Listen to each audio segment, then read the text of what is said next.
3 видео запретен екен, төбесіне жихад деп жазып алған екен де. Анасының жаназасына бармай қойған азаматтарды көрдік. Надандықтан да жаман. Такфир дегені бір адамды немесе бір қоғамды кәпірге шығару, күпірлікпен айыптау.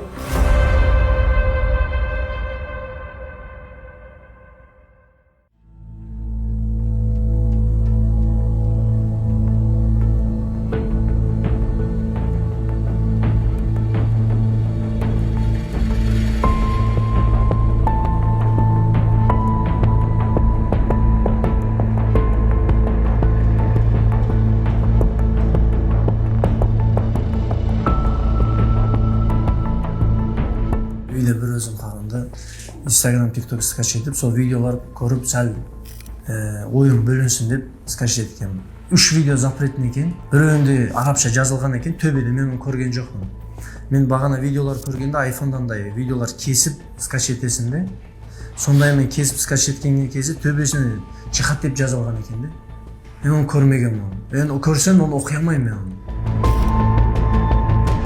Исраил Усейнов, Шымкент қаласының тумасы, діни білімі жоқ. Әлеуметтік желі арқылы терроризмді насихаттап, сот үкімімен 7 жылға сотталды. Осы білімсіздікмен келіп отырмын, какой-то видеоны скачать етіп, білмей. Біреу сол соғыс болып жатыр, ояқ шақырып жатқан жоқ. Ояқта соғыс так болып жатыр. Білмеймін қай жерде аж. Кім соғысып жатқанын білмеймін. Ояқта ештеңе жоқ. Тек қана автоматтан дауыс естіледі. Сендер қазіргі күнде жұмыс істеп жатсыңдар, ақша тауып жатсыңдар. Müslümandарға неғып жәрдем бермейсіңдер. Сондай нәшт вағыздар еді. Бұл Дагестанец еді, по-моему, что. Иногда давали не совсем дельные советы, которые подходят.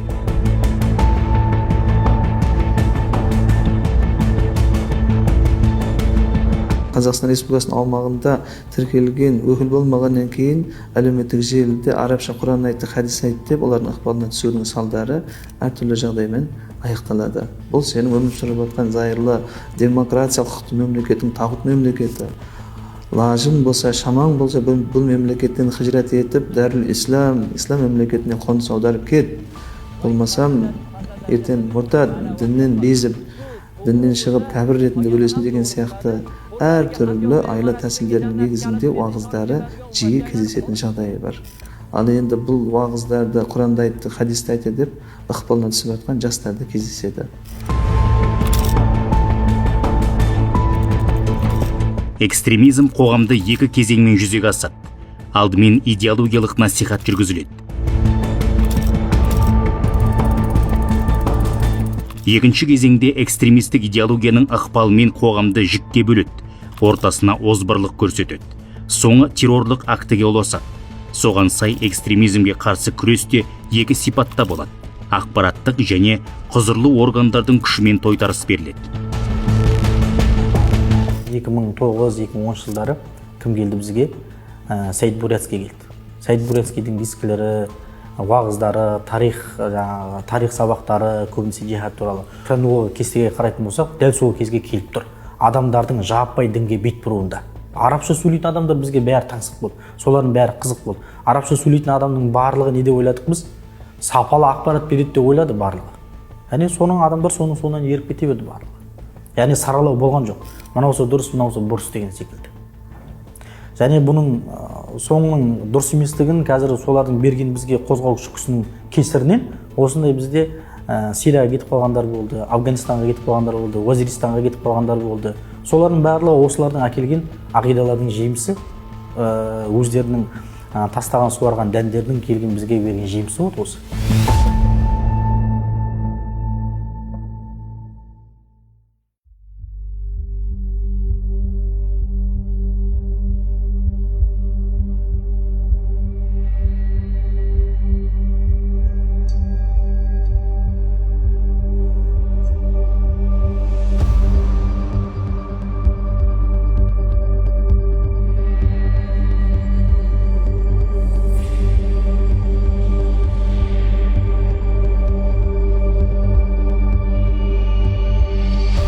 Экстремизм деп мен ойлағаным сол тұрған жеріндегі нәрсеге қарсы шығу, адамдарды адастыру, соғысқа кету, өз семьясынан адастыру, алып кету, илим билим жетпеген адамдары тез ғой алдық ушу.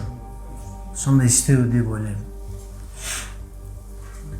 Примерно бір адам ен намаз оқып жатырды, оны айта береді, жүр ана жаққа сен мұсылмандарға жәрдем бересің деп алып кетеді.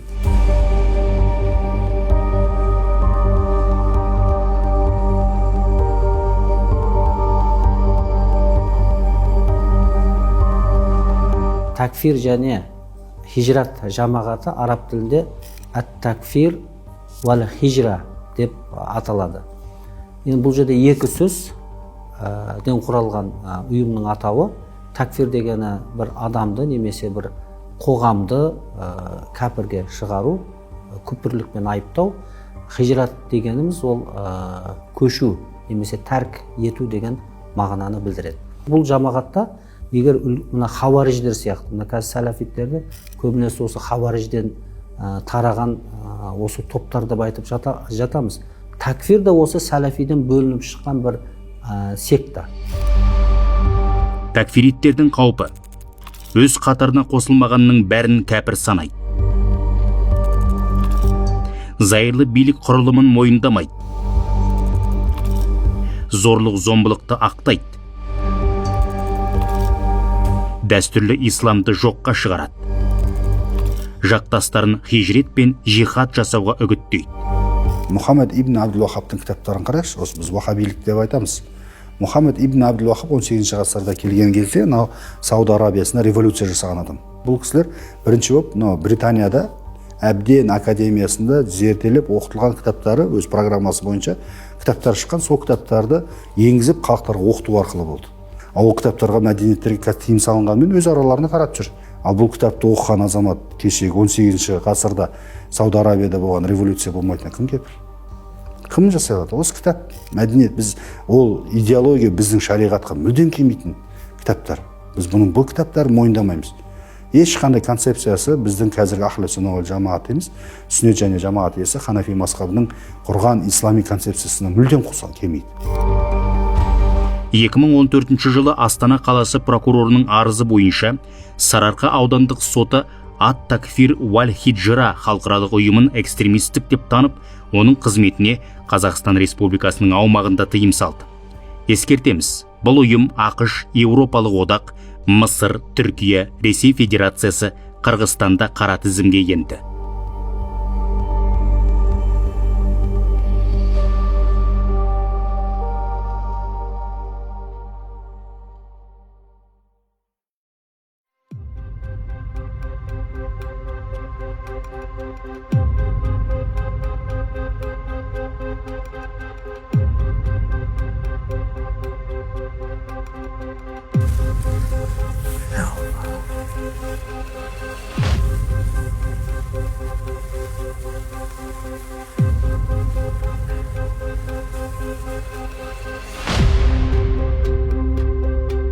Исраил діни мазмұндағы араб, өзбек тіліндегі 10-нан аса материалды тыңдаған, парақшасына салған, тиктоктың тікелей эфиріне шыққан, солай дауға тамыздық болған экстремистік мазмұндағы материалдарды көптің көруіне себепкер болған.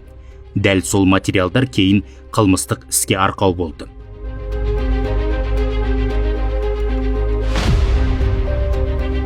Біріншісі сол, бәрі нәрсе сол жалғыздықтың кесірі негізі. Екіншісі білімсіздік қой, мен ондай білім жоқ, мен интернетті жақсы түсінбей едім, что не запрет емес.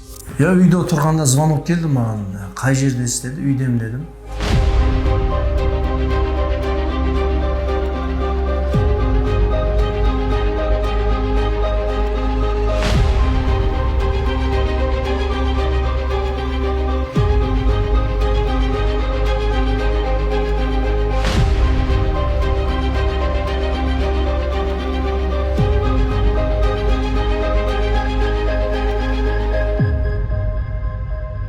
Үйден шығып далаға жұмысқа кетіп жатқан кезде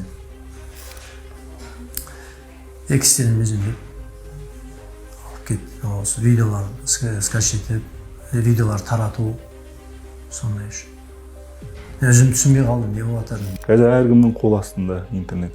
Кез келген бір сұрақ туындап қалдым, бірден жазып жібереді. Әсіресе ағылшынша арабша, орысша, осы үш тілде Google-ға жалпы өзіне керекті бір діни мағлұмат адам вбивать ететін болса, бірден ең бірінші болып өздерінің жаңағы біз шейх сымақ деп айтамыз, өздерінің ғалым сымақтарының жауабы шығады сол жерге. Ал ол шейх сымақтардың бірден бір, былайша айтқанда, жалаулатып жүрген ұрандарының бірі ең дұрыс жолда бізбіз, қалғандары адасқан.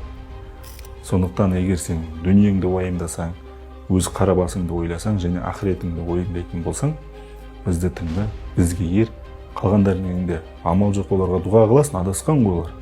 Айыптама оларды, дұға қыл. Бұрын айыптайтын. Қазір кішкене өзгеріпті формат. Исраил жастайынан жетімдіктің, жалғыздықтың ащы дәмін татты. Әкесі өмірден ерте өтті.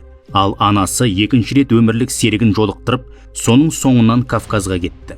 Қорғансыздың күнін кешкен Исраилдың ана мейірімін сезбегеніне биыл 14-ші жыл.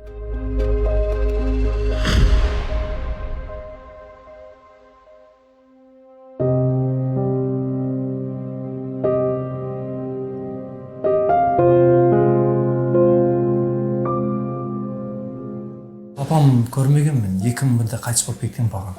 13 жасымыз, ол мамам Кавказға кеткен, күйеуге тиген. Мамамның ағалары, інілері солардың қолында болған, солар баққан. Туысқанда қалай қарайды, енді бәрі өзінің баласы сияқты қарамайды ғой, бір күн қарың аш, бір күн қарың тоқ, сондай өстім ғой. Сөйрамда өзің баласынан жылы болады, саған как-никак, өзің баласынан жылы болғандай саған жылы болмайды. Сондай болдық қой. Айта тұрмын ғой, адам басын өтпесе ол түсіну қиын. Мен қазірдің өзім зорға ұстап тұрмын сөзін аша.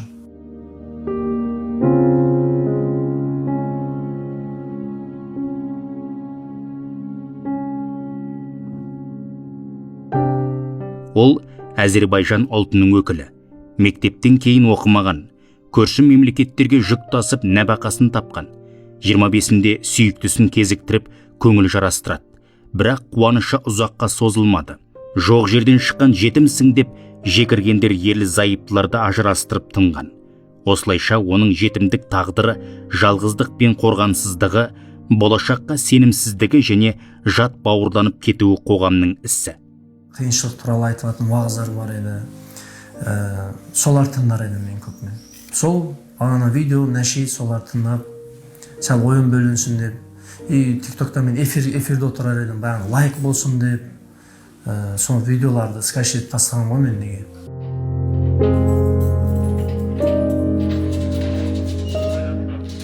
Интернетті пайдалануда білімнен бұрын жауапкершілік жүгін білген абзал. Білгеніңді кейін үйренерсің. Ал жауапкершілікті білмей, жаза бассаң, өзің ғана адасып қоймай, өзгелерге де зияныңды тигізуің әбден мүмкін. Бұл әсіресе ғаламторды жайлаған теріс діни ағым мәселесінде өзекті. Қазақстан Республикасы зайырлы демократиялық құқықты мемлекет. Қазіргі таңда бізде 130-ға жоқ ұлт өкілдері, 18 конфессия тіркелген, яғни Қазақстан Республикасы көп ұлтты көп дінді мемлекет. Ал енді Шымкент қаласында да көп ұлтты қала. Яғни біздің мына Шымкент қаласына қарайтын Сайрам тұрғын алабында қарасты біраз мешіттері бар. Мешіттің имамдары қазақ тілінде тұрақты уағыздарын тұрақты жүргізеді.